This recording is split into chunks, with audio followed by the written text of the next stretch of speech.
டேய் மாஸ்டர், மாஸ்டர்ங்கிற மரியாதை தான் இல்ல. மாச கணக்கில் உங்களை வச்சு சோறு போடுறனே, அந்த விசுவாசமாவது வேண்டாம்? ஒண்ணுக்கு 10 பேர் இருக்கீங்க. எவனாவது ஒருத்தர் ஏர்போர்ட்டுக்கு வந்து எனக்கு ஒரு மாலையை போட்டு மரியாதை செலுத்திருந்தீங்கன்னா எவ்வளவு கௌரவமா இருந்திருக்கும். மாலையெல்லாம் நேத்தே வாங்கியாச்சு மாஸ்டர். ஆனா பூவெல்லாம் கொட்டி போச்சா? இல்ல மாஸ்டர். வேற காலையில பேப்பர்ல விமான விபத்துல 250 பேர் பலின்னு போட்டிருந்தது. அதுல நீங்களும் பலியாயிட்டு இருப்பீங்களோன்னு உங்களுக்காக வாங்கின மாலையை உங்க படத்துக்கு போட்டோம். உங்களுக்காக ஒரு நிமிஷம் மௌன அஞ்சலி செலுத்தலாம்னு இருந்தோம். நீங்களே வந்துட்டீங்க. இப்ப செலுத்திருங்கடா. எப்ப போவோம், எப்ப மாலை போடுவோம், எப்ப பிரிச்சு எடுத்துக்கலாம்னு இருக்காதீங்கடா. நான் ஒண்ணும் அவ்வளவு சீக்கிரமா போக மாட்டேன். பலதை பார்த்துட்டு தான் போவேன். நீங்க ஏன் மாஸ்டர் போறீங்க? அம்போன அல்பாயுஸ்ல போறதுக்கு நீங்க என்ன கொலையா பண்ணிட்டீங்க? அவன் என்னடா செய்யறான்? நிலா வரையறான். நிலா வரையறானா? ஓரமா நின்னு ஒற்றை அடிக்கிற மாதிரி இருக்கு. டேய், உன் உயரத்துக்கு நீ எல்லாம் நிலாவுக்கு ஆசைப்படலாமா? இப்படி ஒரு ஓரமா உட்கார்ந்து கரப்பாம்பூச்சி வரையடா மூதேவி. டேய், இவன் எதடா தேடுறான்? இல்ல, நீங்க போனதுல இருந்து தேடிக்கிட்டு இருக்கான். இன்னும் கிடைக்கல போல இருக்கு. கீழே குனிஞ்சு தேடு, கிடைக்கும். வணக்கங்க. யார் நீங்க? மாடர்ன் ஆர்டர் சீரமண்டத்துல இருந்து வந்திருக்கோம்.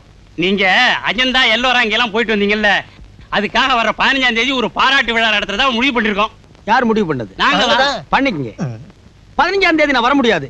சீனாவில இருந்து மாட நாட்டுல பெரிய நிபுணர்கள் 2 பேர், சிங்மங் யங், யங்மங் சிங் என்ன பேட்டி காண வர்றாங்க. No time. So sorry. என்னங்க அப்படி சொல்றீங்க? அன்னைக்கு தான் உங்களுக்கு 10,000 ரூபாய் பண முடிப்பு கொடுக்கறதா வேற முடிவு பண்ணிருக்கோம். நிஜமாலுமா? ஆமாங்க. அப்போ ஒண்ணு செய்வோம். அவங்க புரோகிராம டேல வச்சுக்குவோம். சரி. உங்க புரோகிராம நைட்ல வச்சுக்குவோம். 10,000 ரூபாயை கையில வச்சுங்க. ரைட், ரொம்ப நல்லது. அப்படியே நீங்க சொன்னீங்களா, இந்த சீனாக்காரங்க சிங் மங் யங், யங் மங் சிங் அவங்களே கூட்டு வந்துருங்க. அவங்க தலைமையிலே உங்களுக்கு பாராட்டு விழா நடத்திடலாம். ஆமா. யார் அவங்க? எனக்கு தெரியாது மாஸ்டர். எனக்கும் தெரியாது. அவங்க எல்லாம் வரமாட்டாங்க. அப்படி எல்லாம் சொல்லிடாதீங்க. கட்டாயம் வர்ற 15ஆம் தேதி அவங்களை அழைச்சிட்டு வந்துடுறீங்க. அவங்க இல்ல அவங்களை அழைச்சிட்டு வந்துடுறீங்க. நாங்க பெரிய போஸ்டா போட்டுறோம். அவ்வளவுதான். வர்றோம். சொல்ல கேளுங்க. சிங்கமங்க எங்கன்னு யாரும் இல்லையா? இல்லையா? அது வம்புல மாட்டி விட்டு போறீங்க. யாரா அது சிங்கமங்க? யாரா அவன்? எனக்கு தெரியாது மாஸ்டர். மேல ஏறி நின்னு பாரு. இன்னைக்கு தேதி 15. இன்னைக்கு தான் பாராட்டு விழா. சீனாவில் இருந்து சிங்மங் யங், யங்மங் சிங் இப்படி 2 பேர் வரதா சொல்லிட்டேன். வால் போஸ்ட் வேற அடிச்சு ஒட்டிட்டானுங்க. சீனாவில் அப்படி 2 பேர் இருக்கானுங்களா? கற்பனையா நானே 2 பேரை சொல்லிட்டு இப்ப நானே மாட்டிக்கிட்டேன். இது எப்படி இருக்குன்னா, சின்ன பாம்பு பெரிய தவளையை புடிச்சு முழுங்கவும் முடியாம விடவும் முடியாம, ஐயோ சீனாவுன்னு சொன்ன உடனே உபமானம் எல்லாம் பாம்பு தேடு நட்டுவாக்களின்னு தானே வருது. யாருப்பா அந்த சிங்மங் யங்? எங்க இருக்காங்க அந்த சிங்மங் யங்? யாரு? என்ன அப்படி கத்துறாரு? நல்ல பல்ல புடுங்கிட்டாங்களா? பல்ல புடுங்கினது கத்துல, பில்ல பார்த்துட்டு கத்துறான். ஏன் சார், உங்களுக்கு பல்ல புடுங்கணுமா, பல்ல ராவணுமா, பல்ல கட்டணுமா? இப்ப என்ன பண்ணணும்? யோ, பல்ல புடுங்குற ஏரியா, பல்ல ராவர ஏரியா, பல்ல கட்டுற ஏரியா, இந்த ஏரியாவிலாம் இருந்துட்டு தான் நாங்க வர்றோம். சரி சார், என்னதான் வேணும் உங்களுக்கு? டாக்டரை பார்க்கணும். போங்க உள்ள. உள்ளதான் ஒரு போர்க்கிழமை நடக்குது. அவரை வர சொல்லி நான் பார்த்துட்டு போறேன். சரி சார்.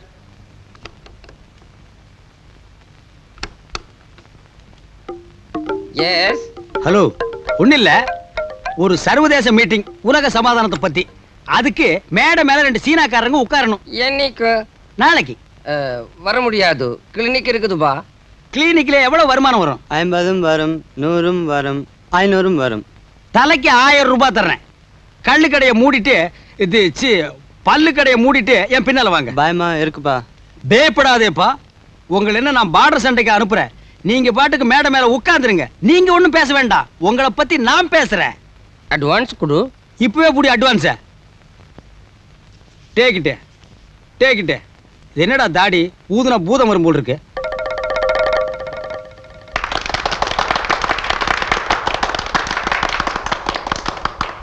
நான் எழுதுறதெல்லாம் படமா? இல்ல, இப்படித்தான் பல பேர் சொல்றாங்க. இன்னும் 2 வருஷத்துல மாட நாட்டுல நான் ஒரு மாமேத அப்படின்னு எல்லாரையும் மகுடம் சூட்ட வைக்கிறேன். என்னோட மாட நாட்டை மதிச்சு சீனாவில இருந்து சிங்மங் யங், யங்மங் சிங் வந்திருக்காங்கன்னா அது என்ன விளையாட்டா? உங்களுக்கு எல்லாம் ஒரு உண்மையை சொல்றேன். உலகத்திலேயே ஷேக்ஸ்பியருக்கு அடுத்தபடியா சிறந்த ஓவியம் நான் தான். ஷேக்ஸ்பியர் எங்கடா ஓவியம் எழுதினாரு? டிராமால எழுதினாரு. மாஸ்டர், ஷேக்ஸ்பியர் என்ன பெயிண்டிங் வரைஞ்சாரு? பின்ன சட்டிபானையை செஞ்சாரு. எதையாவது பேசி உலக கொட்டாதீங்க. ஏயா ஷேக்ஸ்பியர் ஓவியம் எழுதினாரா? பின்ன சினிமாக்கு வசனம் எழுதினாரா? இருடா கேட்டு சொல்றேன். அவர் எழுதிய நாடகங்கள் அழியாத ஓவியங்கள் அப்படின்னு தானே சொல்றாங்க. அதனால அவர் ஒரு அழியாத ஓவியன், அதுக்கு அடுத்தபடியா நான் ஒரு அழியாத ஓவியன் அப்படின்னு நான் சொல்லிங்க. இந்த சீனாக்காரங்க சொல்றாங்க. அப்ப அவங்களே பேச சொல்லுங்க. அதெல்லாம் ரொம்ப கஷ்டம். அவங்க டெல்லி ஆர்ட் எக்ஸிபிஷனுக்கு அவசரமா போகணும். போன என்ன 2 வாரத்தை பேச சொல்ல. அவங்களே பேச சொல்லுங்க. சொன்னா கேளுங்க, தொந்தரவு பண்ணாதீங்க. இப்படி கூச்சல் போட்டுதான் நாட்டையே கெடுத்திருக்கீங்க. அவங்க யாருன்னு தெரிஞ்சா நீங்க எல்லாம் வாய மூடிக்குவீங்க. முடியவே முடியாது. சொன்னா புரிஞ்சுக்கங்கய்யா. அவங்களுக்கு பல்லு வேறு புரோகிராம் இருப்பதால், பல்வேறு புரோகிராம் இருப்பதால். Excuse me, talk to them. Tooth care is very important. நம்ம எல்லாம் ஐயோ பல்ல ரொம்ப நல்லா பாத்துக்கணும். ஏன்னா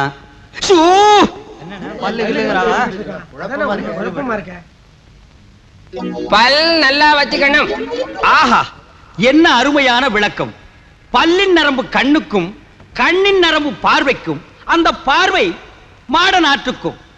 ஆக பல்லும் கண்ணும் மாட நாட்டுக்கு எவ்வளவு முக்கியம் என்பதை மிஸ்டர் யங்மங் சிங், சிங்மங் யங் இருவரும் எவ்வளவு அருமையாக தமிழிலேயே உரையாற்றினார்கள். இதை விட மாட நாட்டை பத்தி வேற என்னங்க சொல்ல முடியும்? இத்தோட விழா முடிஞ்சது. கடைசி பஸ் போறதுக்குள்ள எல்லாரும் பஸ் பிடிச்சி வீட்டுக்கு போங்க. போங்க தலைவரே, பணத்தை கொடுங்க. கொடுங்க சீக்கிரம், சீக்கிரம் கொடுங்க, சீக்கிரம் கொடுங்க, சீக்கிரம் கொடுங்க. ஆள் கொடுங்க, எப்படியோ போங்கடா. வீட்டை கட்டி வெள்ளை அடிச்சு கொடுத்துருவோம். இதே வீட்டுல உள்ள வந்து உட்காரலாமான்னு கேளு. வீட்டை கட்டின தொழிலாளியாச்சேன்னு உட்கார சொல்ல மாட்டானுங்க. இது ட்ரெஸ்ஸிங் ரூமு, இது பூஜை ரூமு, அது டைனிங் ரூமு, இது அந்த ரூமு, இந்த ரூம்னு சொல்லி போக சொல்லிடுவானுங்க. அப்படி போலனா கூர்க்காகிட்ட சொல்லி ஜாவு ஜாவும் பானுங்க. இல்லன்னா நாய் அவுத்து விடுவானுங்க. நாய்க்கு நம்மள அடையாளம் தெரியாது. ஏன்னா வீடு கட்டினதுக்கு அப்புறம் குட்டியா வந்து பெருசானது. கட்டின வீட்டுக்குள்ள எப்படி வேணாலும் போலாம். அதுக்கு ஒரு வழி இருக்கு மேஸ்திரி. எப்படிடா? முகமூடி கொள்ளக்காரனா போனா அடிச்ச உயிர் மேல போயிரும், பாடி லிப்ட் இல்லாமலே கீழே போயிரும். கொத்தனாரு சித்தாளம் தான் முகமூடி கொள்ளைக்காரன்னு புடிச்சிட்டு போறதுக்கா? மேஸ்திரி கொஞ்சம் சுண்ணாம்பு கூட. என்கிட்ட இருக்கிறதே நிறைய, அதான் வாளி நிறைய இருக்கு, அள்ளிட்டு போ. ஐயே, நான் இந்த சுண்ணாம்பு கேக்கல, வெத்தலைக்கு போடுற சுண்ணாம்பு கேட்டேன். மேஸ்திரி, நான் வேணா கூட்டிட்டு போய் வாங்கி கொடுக்கட்டுமா?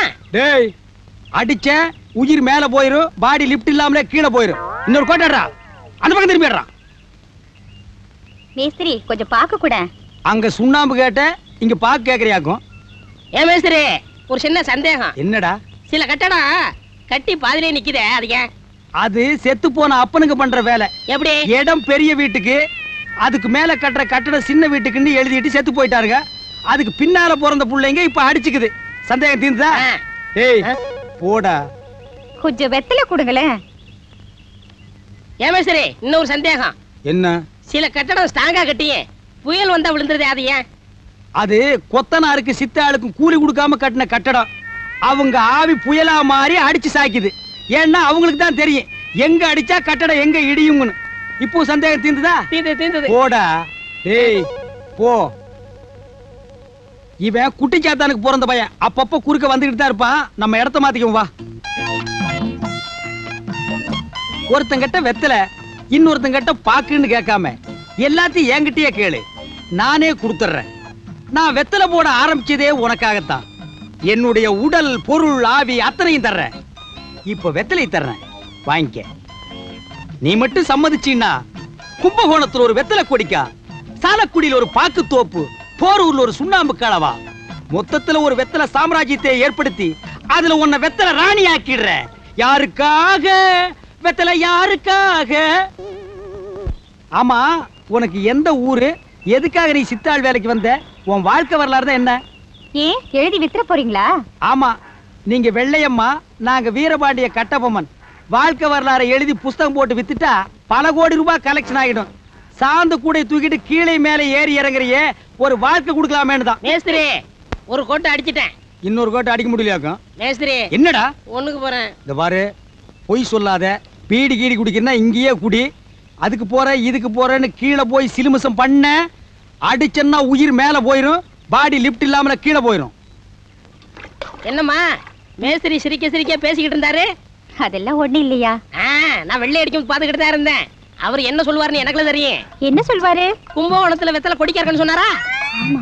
சாலக்குடியில பாக்கு தோட்டம் இருக்குன்னு சொன்னாரா? ஆமா. போர் ஊர்ல சுண்ணாம்பு கால்வா இருக்குன்னு சொன்னாரா? ஆமா. உன்னை வெத்தலை ராணி ஆக்கிறேன்னு சொன்னாரா? ஆமையா. இப்படித்தான் 4 சித்தால ஏமாத்த வேண்டியது, இடத்த மாத்த வேண்டியது. கொஞ்சம் அசந்த உன்னையவே வெத்தலை ஆக்கு போட்டுருவான். ஏமா உனக்கு என்ன மாதிரி ஒரு அழகான ஆம்பளை கிடைக்கல? நானாவது SSLC படிச்சிருக்கேன், அவன் ஒண்ணுமே படிக்கல. அவனை நம்பி போகாத, கவுத்துருவான். நீ மேல வாடா, முதல்ல வாயா வா. ஏன்டா இவ்வளவு நேரம்? நேராகலையே, போனே வந்தேன். அந்த சித்தாள் கிட்ட என்ன பேசிட்டு இருந்த? அது ஒண்ணு இல்ல மேஸ்திரி, உங்களை பத்தி கேட்டுச்சு, ஓஹோன்னு 4 வார்த்தை சொன்னேன். ஓஹோன்னு நான் சொன்னேன்? நான் யார கவுத்தேன்? கவுத்தது நீ பாத்தியா? இப்போ நான் மாடியில இருந்து கவுத்து போடுறேன். கவுத்துறேன். ஐயோ, செத்தே போயிட்டானா? என் நிலைமை இப்படி ஆகி போச்சு. இவ்வளவு பெரிய மெட்ராஸ்ல என்ன தெரு தெருவா அலைய விட்டானுங்களே. போலீஸ் எங்கெல்லாம் தேடுதோ, கையில காசும் இல்ல, வேலையும் கிடைக்கல. கிடைச்சாலும் வெள்ளை அடிக்கிற வேலையில மட்டும் சேரக்கூடாது. சேர்ந்தா கண்டுபிடிச்சுவாங்க. யாரா குறுமுட்டு டிரைவரா இருக்கிற? ஏயா அறிவு இருக்கா உனக்கு? யாருக்கு இல்ல? ரோட்ல ஓரமா வரக்கூடாது சார், என்ன தெரியல? அரே மயில்சாமி, எங்கப்பா மெட்ராஸ் பக்கம்? ஊர்ல வறட்சி தாங்க முடியல, வேலை தேடி வந்துட்டேன். அது சரி, இப்ப என்ன தொழில் செஞ்சுட்டு இருக்க? வழக்கம் போற வெள்ளை அடிக்கிற தொழில் தான். அதுவும் கிடைக்க மாட்டேங்குது சார். கிடைக்கலன்னா துபாய்க்கு வாங்கி போயிட வேண்டியதானே? துபாய்க்கு போனவங்கள துபாயிலேயே போய் பார்த்தா தான் தெரியுது. ஒட்டகத்துக்கு பொட்டு முன்னாக்கு வச்சுட்டு அலையறானுங்க. இங்க வந்து பெரிய இன்ஜினியர்னு சொல்றானுங்க. அதை நீயே செஞ்சிட வேண்டியதானே? நமக்கு எதுக்கு சார் உள்ளூர் செவத்துக்கு வெள்ளை அடிச்சிட்டு ஒழுங்கா சோறு திம்போம்? அது சரி, பொங்கல்லாம் வருது, வீட்டுக்கெல்லாம் வெள்ளை அடிக்கணும். வீட்டுல என் மக பூர்ணிமா இருப்பா, அவங்களுக்கு வெள்ளை அடிச்சிருவா? இல்ல அவங்க கிட்ட கேட்டு அவகிட்ட போய் பேசி வீட்டுல வெள்ளை அடிக்கிற வேலையை ஆரம்பி. அட்ரஸ் கொடுங்க. இந்த அட்ரஸை கண்டுபிடிக்கிறதுக்குள்ள துபாய்க்கு 2 தடவை போயிட்டு வந்தலாம் போல இருக்கு. ஓஹோ, இங்கிலீஷ் தெரியாதோ? 28 பிஷப்ஸ் கார்டன், ராஜா அண்ணாமலைபுரம். என் மக கிட்ட நான் அனுப்பிச்ச பெயிண்டர்னு சொல்லு. எப்படி? நான் அனுப்பிச்ச பெயிண்டர்னு சொல்லுப்பா. நான் பெயிண்டர்? நான் பெயிண்டரே தான். இனிமே நம்ம பெயிண்டர் தான். என்ன கார் ஓட்டுறானா புல் டவுஸ் ஓட்டுறானா இவன்? அம்மா அம்மா. யாருங்க? வணக்கங்க. வணக்கம். வழியில அப்பாவை பார்த்தேன், வீட்டுல பொண்ணு இருக்கு போய் பாருன்னு சொன்னாரு. இந்த பெயிண்டிங்க என்ன பாக்குறதுக்கு சந்துருன்னு ஒரு ஓவியர் வருவாரு. ஹீஸ் a great artist, பெரிய மேதை. பாக்குறதுக்கு அப்படி இப்படி இருக்காருன்னு கண்ணா பின்னான்னு பேசி அமிச்சிடாதே. நல்லபடியா கவனிக்கணும். ஓகே? வாங்க உள்ள வாங்க. பரவாயில்ல, உட்காருங்க. இதுல உட்காரலாங்களா? உட்காரலாம், உட்காருங்க. என்ன சாப்பிடுறீங்க? காஃபியா கூல் ட்ரிங்க்ஸா? நீங்க ஆசைப்பட்டு எது கொடுத்தாலும் வாங்கி குடிச்சுக்கிறேன். இருங்க, எடுத்துட்டு வரேன்.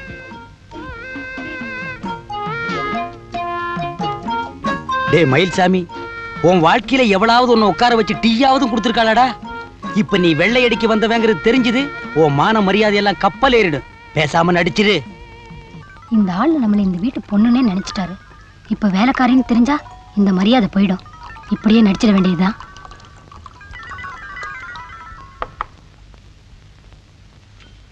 சாப்பிடுங்க, நான் உங்க ரசிகை.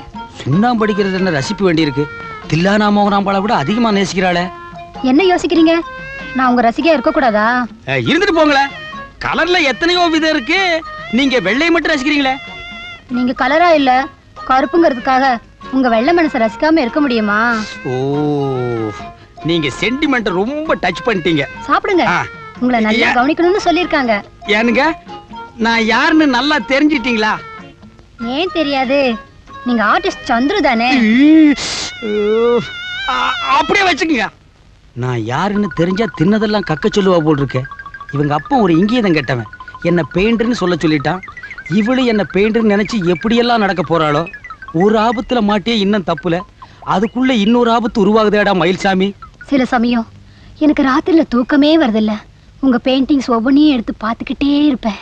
போலீஸ்காரன் என் போட்டோ வச்சு தேடிட்டு இருக்கான், இவ என் பெயிண்டிங் வச்சு பார்த்துட்டு இருக்காளா? அது சரி, உங்களுக்கு இந்த எல்லோராவை தெரியுமா? தெரியாதுங்க. அஜந்தா பாக்குதானே, பாக்கெட் 10 பைசா. அட ஞான சூன்யம், நான் சொல்றது ஓவியம். தெரியாதுங்க. அட இந்த சித்தன்ன வாசல்? எனக்கு முன் வாசல் மறுவாசல் தாங்க தெரியும். இந்த வீட்டுக்கு பின் வாசல் இருக்கா? இல்லங்க. வயசு பொண்ணு இருக்கிற வீட்டுல பின்னால வாசல் வச்சு கட்ட வேண்டாம்? எதுக்குங்க? ஆத்திர அவசரத்துக்கு உதவுமேனு தான். சரி, அப்பா அப்ப வருவாரு. இப்போ வந்துருவாங்க. அப்ப நான் புறப்படுறேன்.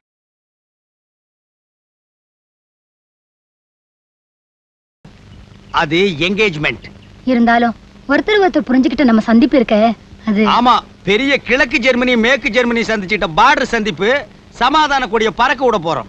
ஓவியர் இல்லையா, அதான் எதை பேசினாலும் பார்டர் கட்டியே பேசுறீங்க. மேனகா, என்கிட்ட பேசும்போது மட்டும் பார்டர் எல்லைன்னு பேசாத. நான் எல்லை கடந்து வந்தவன். முதல்ல பாக்கும்போது தாடி வைக்கல, இப்ப ஏன் தாடி வச்சிருக்கீங்க? இது வச்சது இல்லம்மா, முளைச்சது. நான் சில பேரை பார்க்க கூடாது, அன்பு தொல்லை, பார்த்தா மடக்கி புடிச்சுக்குவாங்க. அதுக்காகவே என்ன நான் இப்படி மாத்திக்கிட்டேன். அது ஏன் இதுல இருந்து இது வரைக்கும் இல்ல, இங்க மாத்திரம் வச்சிருக்கீங்க? ரேட்டு தகராறு தான். இது வரைக்கும் எடுத்ததுக்கு அப்புறம் ரேட் எவ்வளவுன்னு கேட்டேன். 3 ரூபாய்னா என்கிட்ட இருந்தது 1.5 ரூபா தான். இதோட நிறுத்திக்கிட்டான்னு எந்திரிச்சு ஓடியாந்துட்டேன். நீங்க ரொம்ப தமாஷா பேசுறீங்க. யாரு? நானா? என் நிலைமை இப்ப அடுத்தவங்களுக்கு தமாஷா தான் இருக்கு. மேனகா, உன்னை நம்பி காதலிக்கலாமா? உன் கூட பிறந்தவங்க யாராவது இருக்காங்களா? ஒரே ஒரு அண்ணன் இருந்தாரு. இப்ப செத்துட்டாரா? சச்சே, இருக்காருங்க. கொம்பியில அது டெல்லி எருமை கண்ணுக்குட்டி மாதிரி நல்லா கொழு கொழுன்னு இருக்காருங்க. உன் அண்ணனால நம்ம காதலுக்கு எந்த இடையூறும் வராதே. வரும்னா சொல்லு, அந்த கேண்டீன்ல 2 டீ வாங்கி சாப்பிட்டு இப்பவே சந்தோஷமா பிரிஞ்சிடலாம். அண்ணன் என்னங்க, நம்ம காதலை யாராலையும் பிரிக்க முடியாது.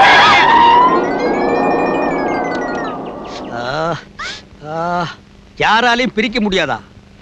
ஒரு காரால பிரிச்சுட்டான். இந்த மாதிரி டயலாக் எல்லாம் ஒரு ஃபார்மாலிட்டி கூட சொல்லாத. அனார்கலி சலீம், அம்பிகாவதி அமராவதி இந்த டயலாக பேசி இருந்து அந்த காலத்துல கார் இருந்தா இதே கதிதான். என்னங்க, என்ன ஒரு ஓவியம் வரைஞ்சு தரீங்களா? ஓவியம் எல்லாம் முட்டிக்கால வரைய முடியாதுமா. விளையாடாதீங்க. உன்ன மாதிரி எத்தனையோ பொண்ணுகளை வரைஞ்சிருக்கேன். உயிருக்குயிரான உன்னை நான் வரைய மாட்டேனா? என்னோட கலைக்கூடத்துக்கு வா, உன்னை எத்தனை டைப்பா வரையறேன் பார். வரட்டுமா? வர்றேன். பாய் பாய். பாத்துங்க. பாய் பாய். மாஸ்டர், மாஸ்டர், ஏன்டா இந்நேரத்துல வந்து கதை தட்டுற? உங்களை பார்க்க மதன மோகன ரூபக சுந்தரி வந்திருக்கா. 4 பேரா? பேர் தான் அப்படி, ஆள் ஒரே ஆள். என்ன விஷயமா? அவ உங்க ரசிகையா, அவளை நீங்க படமா வரைஞ்சு தரணுமா? எந்த போஸுக்கும் தயாராம். ஆள் எப்படி? மூக்கு முழிமா, பார்க்கவே சைக்கிள.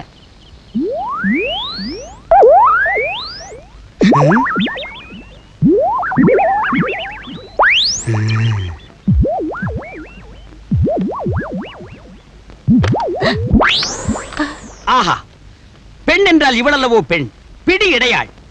என்ன வெக்கம், என்ன நாணம். ஒரு ஊருக்கே சப்ளை பண்ணலாம் போல இருக்கு. ஏன் நிக்கிறீங்க? உட்காருங்க. பரவாயில்லைங்க.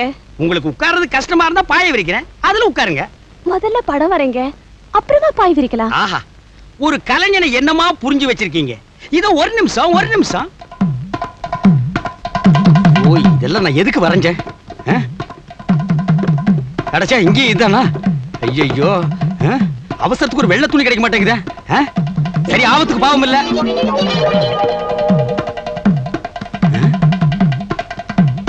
அம்மா, நான் ரெடி. இப்படியே வா. என்ன உட்கார வச்சு கையில ஒரு வீணையை கொடுத்து போஸ் கொடுக்க சொன்னா எப்படி இருக்கும்? என்னது வீணையா? இவ கையில வீணையை கொடுத்தா சரஸ்வதி இந்திய எல்லை விட்டே ஓடிடுவா. அம்மா, நீங்க இப்படியே முழுசா நின்னாதான் முழு அழகு எனக்கு கிடைக்கும். எங்க முகத்தை காட்டுங்க.